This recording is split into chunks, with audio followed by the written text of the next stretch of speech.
Syndra pick coming in. First pick looking like a Kai'Sa potentially. The Xayah also on the board as well. If you want to go towards the traditional marksman, I know we're talking about mages on the bottom side of the map, but that's one. Oh no, so Reckless, he was the one that was playing the Mundo Yuumi. Are we gonna possibly get a taste of this? Yes, it's either the Mundo or the Garen Yuumi. You can also run it with a traditional ADC like Lucian or Ezreal to great Xayah effectiveness. also ridiculous. We saw that by Damwon in the play-ins. Here's the downfall. Fnatic have been very telegraphed in the drafts all year. It's clear that SKT have already done their homework with very targeted drafts. You know what's coming, so what do SKT have in store? And very quickly, I love these two picks from SK Telecom. You're talking about their targeting in drafts here for us.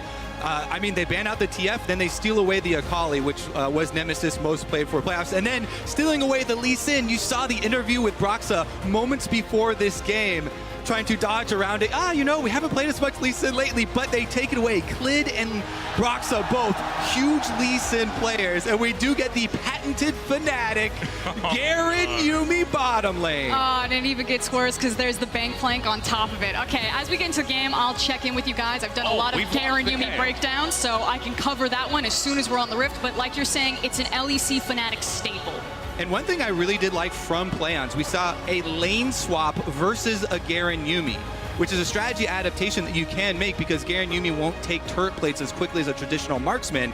And we'll see how flexible SKT are here with their Kayle pick. This is something that has just skyrocketed in popularity in solo queue. Everybody now running the Klepto Kayle, either mid or top. So this is still technically flexible. And I was curious kind of what the reemergence of Kayle would mean, because it felt like coming into this meta, I was expecting them to be very high-tempo games, very fast-paced. But when you have a pick like that, yes, it's late-game insurance policy, but I didn't expect carrying over from planes into groups that we continue to see scaling-oriented comps. And I love that they're combining it here with other very big impact skills. Now, Kayle, when you look at the champion, the design, a lot of it is about late game carrying with auto attacking, but the ultimate is something you can use very offensively with dive champions. And SK Telecom have paired it with their first pick early Akali. This really empowers the Akali to dive backlines and get to those squishy champions with a Kayle ultimate on her. She'll have extra damage plus extra defense. And also, Kai'Sa is still left available. Teddy yet to pick up a champion just yet. And speaking of dive bombing,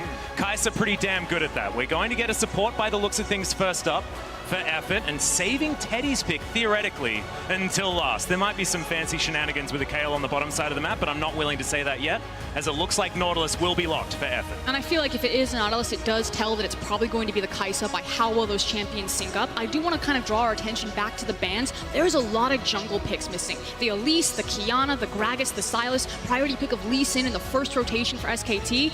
Broxa doesn't have the deepest effective champion pool, and a lot of his champions have been taken away from him. Is it going to be the Echo that's locked in for Broxa here? Because we saw that tried in play-ins, didn't work out at all, as the Ryze is going to be locked in. Depends on what damage type you want to me, because Jarvan is also another very, very good and versatile champion that you can lock in for the jungle right now. Both of those fairly high priority. Rek'Sai! That is some early game power. And also works into the Lee Sin relatively well. Exactly. You don't even have to have very good mechanics to interrupt Lee Sin dashes on Rek'Sai. If you just auto attack on the ground, then you'll automatically unburrow and interrupt any of the Lee Sin dashes. Looks like Lucian is where Teddy's going to be going, trying to get some of that early game power against the Garen, and it's going to be Tristana, in fact, locked in, so early game power is still there. And it's just as you said, Kobe, one of the things that Garen Yuumi really struggle with is taking plates. Something that Tristana does not struggle with is pushing down those towers and being an absolute menace. So there is a lot more tower and structural threat with SKT's composition if Garen and Yuumi get shoved in. It's actually really similar to what Loki did to Damwon in their match that they were able to win against the Korean play-in powerhouse. So pick up the Tristana and then just out-push the low range of a Garen Yuumi composition. Yeah, I'm super excited to see what strategy they go with in-game, because SKT have drafted several tools to give them options here as far as the opening.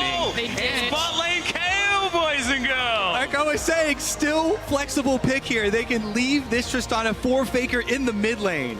And right out the gate, you already have adaptation coming in from SKT, whereas Fnatic on the other side went for a tried and true Fnatic composition. They have run this a million times in scrims and plenty on the competitive stage. So who will win out? The innovation of SKT on day one, something you didn't expect from the SKT Korean team, or Fnatic's tried and true practice comp. And innovation is one of the most prized attributes at the World Championship. Every single year, those are the teams that rise to the top. Well, every single year, it hasn't been SKT. They haven't been the team that makes the innovative moves. They haven't been the team that come in with the meta-breaking strategies. That's normally Fnatic as we get into game one of the World's Group Stage.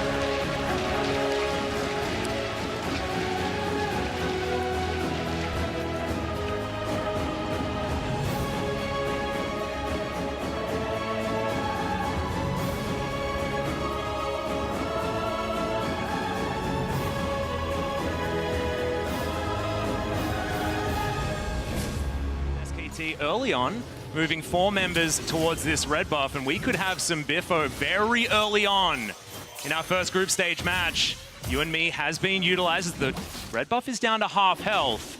SKT just a bit of a drive-by at the moment. Effort almost in a dangerous spot as we've got 4 versus 3 guys. Everyone diving on in. Broxah has taken the red, but can Reckless survive is the question. The You and Me has been used as first blood. Goes to Faker. He gets the resets and over the wall. Broxah. You've got it happening from Khan as well. Can they find Reckless? The You and Me's there, but there's the cannon barrage. The ultimate from Teddy at exactly the right time. As well as that Ocean, and Fnatic are still here banging against the wall of SKT. Yeah, we land the dredge line as Whippo going to be knocked up into the air, but Hilletsang already dead. Effort going to be traded for it as Faker is bouncing around. Nemesis is able to get out. Check out mid lane. R button, yes, we found Effort taking a lot of damage. He's got the aftershock, but that's going to wear off. He's just dead, and Teddy didn't want to use his ult on him as Khan dives on forward. We still have the Divine Judgment, but it looks like they don't even use it. Finally, it comes down, and that's 2 kills for SKT. The jump forward, the resets from Faker, as now Clit has found Nemesis, the 1v1. It's a dangerous one for the Lee Sin, but he still wants it. The side lane. Yep, Nemesis is still the hope for Fnatic. His teleport is ready. They're trying to delay as long as they can. Yep, Teddy's taking a fair bit of damage to start this one off as Effort throws down the depth charge once teleport. again. They're going for it. There's a heck of a lot of DPS now down onto Reckless, but he's so tanky as Effort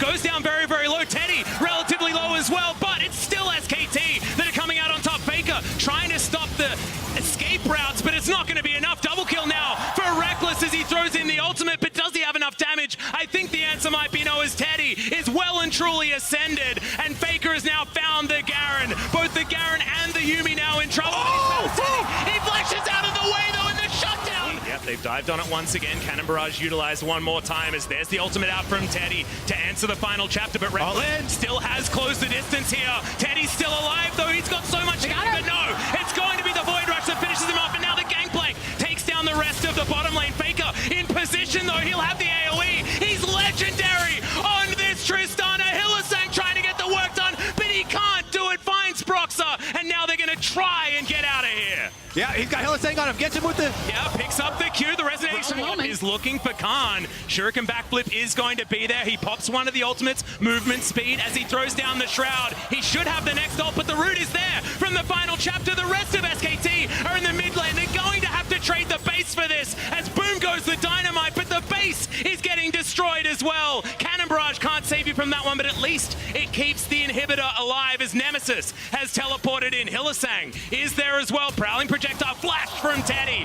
as the barrels come down. Whippo doesn't find it as now the SKT turnaround is in. The Gangplank immediately taken off the board. The flash forward from Effort to make sure that he can get on Nemesis, but he goes golden. Can he have the AoE damage? There's so much of it as the Buster Shot onto 3 separates Reckless from the fight, and the resets now come in. It's all about Teddy's damage, and Faker launching himself forward. Clit's there. Can he find the Q? He doesn't need to. They just want to take down these inhibitors, and SKT, a beautiful turnaround team fight. And now they've got alone time with the Nexus turrets here. Broxah and Hillesang trying to fend them